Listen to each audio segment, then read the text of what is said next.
Let's just take a moment to look at that story we raised at the beginning. Ireland, Norway, Spain officially recognising Palestine as a separate state. Hugely significant in the world of geopolitics and the like. Israel's responded by calling its ambassadors in two of the EU countries and warned such a move will only strengthen Hamas. Let's talk to Stella Tsantekidou, former Labour advisor. Stella, good afternoon to you. Hello, Ian. Nice to be with you. And nice to have you with us too. Keir Starmer has said, well, we'll work towards this solution. That's a very big difference, of course, than actually coming out loud and saying it. How do you read the significance of this? And of course, our nearest neighbour, Ireland, are on that list.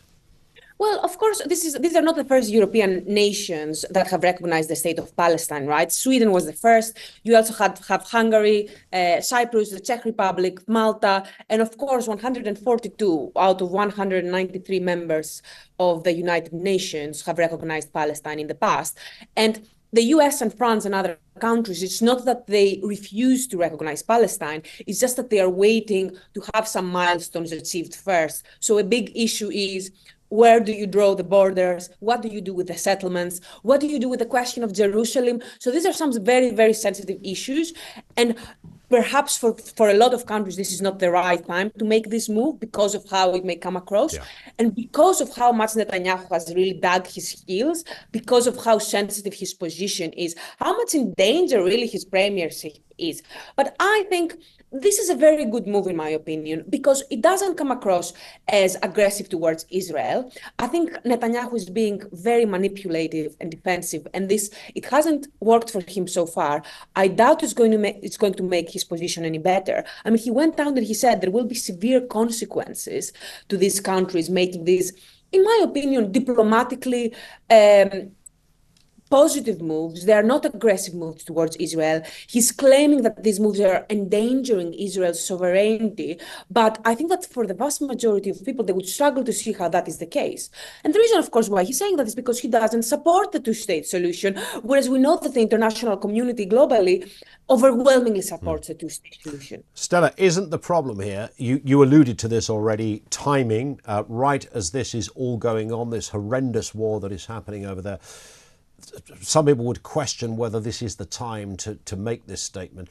But perhaps the difficulty with what these three countries have just done, and we've already seen it, is that you get a big thank you from Hamas. Now, is that the kind of congratulations any Western leader really wants right now? A terrorist organisation saying, thank you, guys?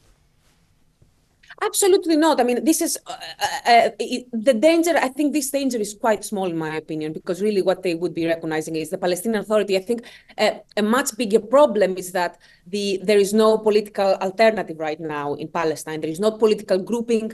There haven't been any elections done either in the West Bank or in Gaza since 2006. There is no popular leader that has the support of the Palestinian people. So I think this is a much, much bigger issue. Now, in terms of actions, we can, of course, criticize any action, any kind of diplomatic action that these states take, but people are looking at their governments and they're saying, look, you need to do something. And politicians are also continuously feeling like they need to do something. So if the ICC issuing an arrest warrant is not a good enough solution, which I understand, there are some very good arguments to say this is not the best diplomatic move because it means that you are basically severing ties with Netanyahu. Netanyahu cannot travel to other Western nations because there will be the danger of him being arrested.